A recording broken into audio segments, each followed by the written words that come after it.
All right, so we're diving deep into business lines of credit today. You've probably got a ton of articles and notes piled up already, but we're going to help you figure out if this is the right tool for your business. We're looking at the ultimate guide to small business lines of credit. And trust me, this is going to get interesting. Like, did you know there's a whole history behind these things going way further back than you'd think? They're even used in some surprising industries, even fueling innovation at the local level. Yeah, it's wild how these lines of credit popped up as a response to all the uncertainty in the economy, especially back in the 60s and 70s. Back then businesses were dealing with inflation, oil crises, and just a really unpredictable economy. Those traditional loans, with their fixed terms and interest rates, just weren't really cutting it. Businesses needed something way more flexible, like a safety net that could handle those choppy financial waters. So it's like a life raft for businesses caught in a storm. Exactly. And you know what's crazy? That same need for flexibility, it's even more relevant today. Small businesses are dealing with so much uncertainty, supply chain problems, inflation going up, and the possibility of a recession. So lines of credit are still offering that same safety net, that ability to adapt when something unexpected happens. Yeah, that makes a lot of sense. It's like having a financial shock absorber. Right. Okay, but before we get too far ahead, let's back up for a sec. What exactly is a business line of credit? So basically, it's like a pre-approved pool of money that you can tap into whenever you need it. Imagine it's like a well. It's always there when you're thirsty. But you only pay for the water you actually drink. It's different from a regular loan, Sure. where you get a big lump sum all at once. With a line of credit, you have a credit limit, let's say $50,000, but you only pay interest on the amount you actually borrow. So if you only need like $10,000 to handle some short-term expense, you're not stuck paying interest on that whole $50,000. Exactly. It's a huge advantage. It really is. And that's one of the main reasons they become so popular, especially for small businesses. Having that flexibility to borrow exactly what you need, right when you need it, can be a total game changer for managing your cash flow and jumping on opportunities. Okay, so we've got this flexible pool of money that we can use whenever, but how does it actually work in practice? What are the mechanics behind all this? All right, let's break it down. We've got the credit limit, Uh-huh. which is the maximum you can borrow. Then there's the draw period. It's basically your borrowing window. This can vary, but usually it's a few years. During this time, you can borrow as much as you need, up to that credit limit. Then after that draw period ends, you hit the repayment period, no more borrowing allowed. Now it's time to focus on paying back what you've used. So it's kind of like a library card for money, but with a due date. I like that analogy. And just like with library books, there are consequences for not returning things on time. In this case, those consequences are interest rates. Ah, yes, interest rates. Everyone loves to talk about them, but nobody actually likes paying them. So how do they figure out these rates for business lines of credit? Well, it's kind of like a recipe. A bunch of different ingredients all mixed together to get the final product. Your credit score is a key ingredient. Both your personal and business scores matter. The higher your score, the lower the risk for the lender. And usually that means a lower interest rate for you. Makes sense. It's all about trust. If you've got a good track record, lenders feel better about giving you money. So what else goes into this interest rate recipe? Time in business is a big one. Lenders like to see that you've been around for a while, a few years at least. The longer you've been operating, the better. It shows you're stable and reliable, that you've made it through some tough times. So are startups kind of at a disadvantage when it comes to interest rates? Yeah, it can be a bit trickier for newer businesses, but it's definitely not impossible. If you've got a solid business plan, strong financials, and a good story to tell, you can still get a decent rate. Okay, so credit score, time in business. What else are they looking at? Your annual revenue is a key ingredient. Higher revenue usually means less risk for the lender. And the industry you're in matters too. Some industries are just riskier than others, which can affect those rates. So like a construction company might get a different rate than a tech startup, Yeah. even if they're making the same amount of money. Exactly. Lenders look at the risks involved in different industries, and that can impact the terms of the credit line. Oh, and don't forget about collateral, especially for secured lines of credit. Right, collateral, the lender's safety net. Can you remind me what exactly collateral is and how does it affect the interest rate? Sure. Collateral is basically something valuable you pledge to the lender as security for the loan. It could be real estate, equipment, inventory, anything the lender could seize and sell if you don't pay them back. So it's like an insurance policy for the lender. Exactly.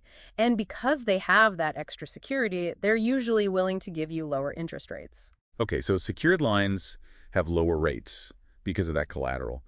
But what about unsecured lines? Are those even an option? Oh yeah, definitely. Unsecured lines don't require any collateral, but you'll usually have higher interest rates because the lender is taking on more risk. Makes sense. So secured lines are for the folks who are comfortable with collateral, and unsecured lines are for those with strong credit, who don't mind a little more risk. You got it. It's all about finding that balance between risk and reward. Now, you mentioned earlier that interest rates for these lines of credit are often variable. What does that mean exactly, and why should I care? So a variable interest rate means that the rate can change over time. It's based on a benchmark rate like the prime rate. So your interest payments could go up or down, depending on what's happening in the market. Oh, so it's like a financial roller coaster. How can I even predict what those payments might be in the future? It can be tough to predict, for sure. But lenders will usually give you a cap on how much that rate can increase over the life of the loan. Okay, so there are at least some guardrails on this roller coaster. Exactly. And remember, variable rates can also go down, which could save you money in the long run. It's all about weighing the pros and cons and choosing what aligns with your risk tolerance and financial goals. All right, so we've got those interest rates figured out. Mm-hmm. But before we get lost in all the numbers, let's talk about why these lines of credit are so important, especially for small businesses that are trying to make it in today's crazy market. Well, think about it. The business world is constantly changing. New technology comes out, consumer preferences shift, and unexpected challenges pop up all the time. Lines of credit give you that financial agility to respond to all those changes, seize opportunities, and weather the storms. So it's like a financial Swiss Army knife, I like that. always ready for whatever comes your way. And because you have access to those funds whenever you need them, you don't have to tie up all your cash flow. With a big lump sum loan, you can keep that cash available for other things like investing in growth or expanding your operations. Okay, so lines of credit give you flexibility, agility, and help you keep your cash flow moving. Sounds pretty powerful. But let's be real.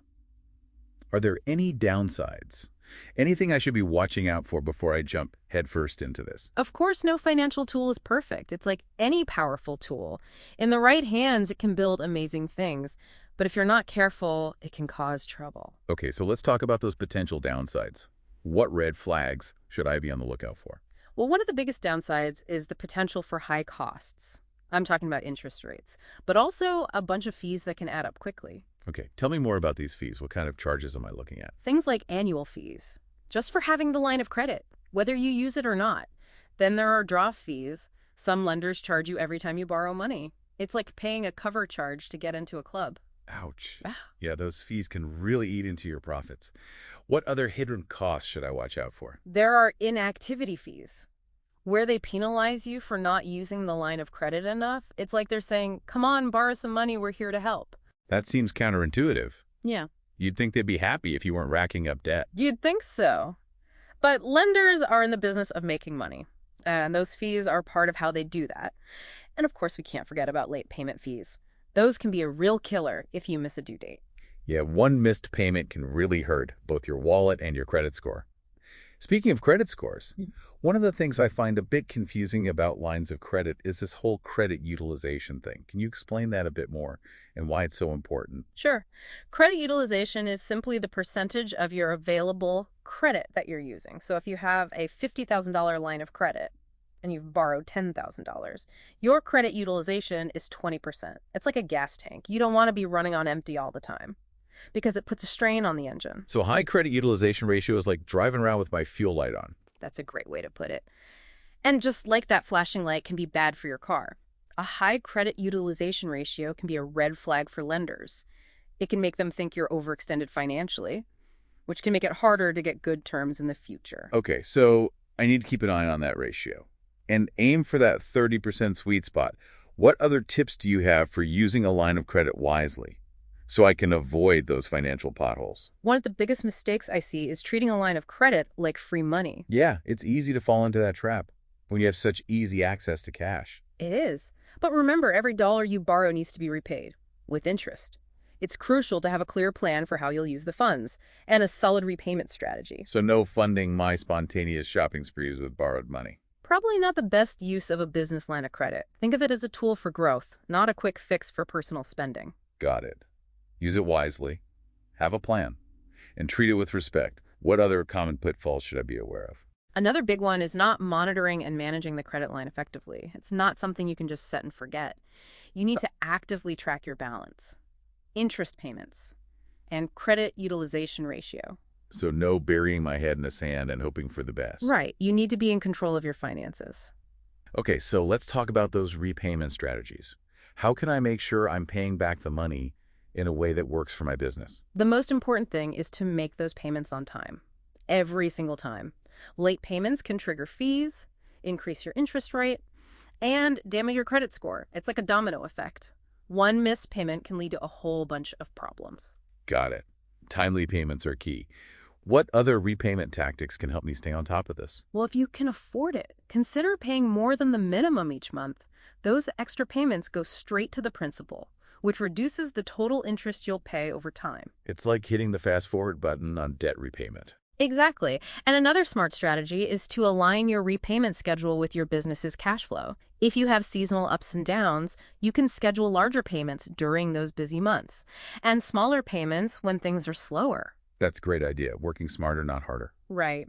And for businesses that need more structure, a fixed repayment schedule can be a good option. It's like having a clear roadmap with specific milestones along the way.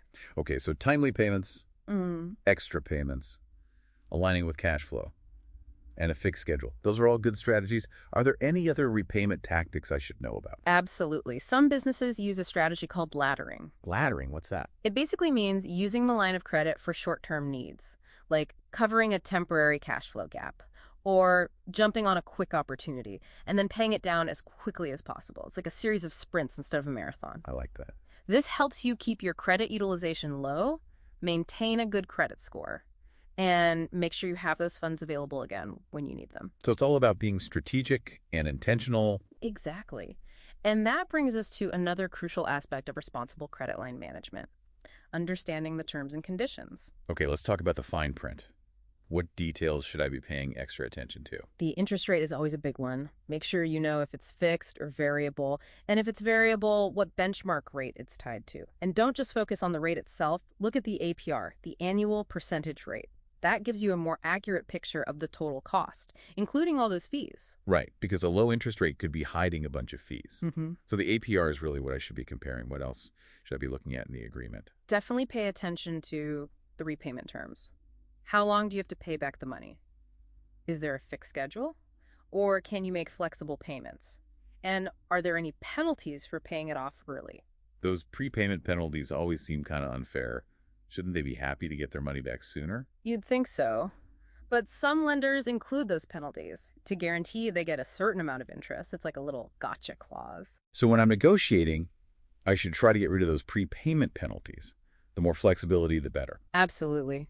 And speaking of negotiating, remember, you're not just passively accepting whatever they offer. You have the power to negotiate those terms. Yeah. And get the best deal for your business. Now you're speaking my language. I love a good bargain. Ah. What are some key areas where I can negotiate? Well, the interest rate is always a good place to start. Even a small reduction can save you a lot of money over time. So don't be shy about asking for a lower rate. What else should I be haggling over? The credit limit. If the initial offer isn't enough, see if there's any wiggle room. And of course, those fees are always negotiable. See if you can get some of them waived or reduced, or at least get a clear explanation of when they apply. Lower rates, higher limits, fewer fees. Sounds like a dream. Yeah, Any other terms I should be looking at during these negotiations? absolutely. Don't forget about the draw period. The longer, the better. And pay close attention to those covenant requirements. Covenant requirements, what are those? They're basically financial guardrails that you agree to stay within as part of the agreement. They're meant to make sure you're staying financially healthy while you're using the credit line. So it's like a financial fitness test I need to pass. Exactly.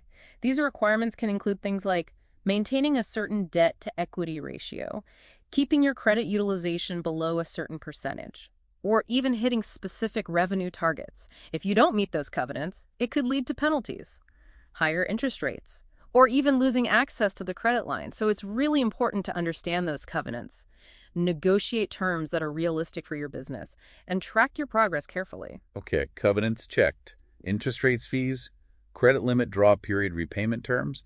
I've got my negotiation checklist ready. Any other tips for getting the best deal? Timing is everything. Try to negotiate when your business is in a strong financial position. So when my revenue is looking good, my credit score is sparkling, Right. and I'm basically a financial superstar. Exactly. Lenders are more likely to give you good terms when you show them you're stable and growing. Got it. Dress to impress. Negotiate confidently. And aim for that win-win. Now let's say I've done all that, negotiated great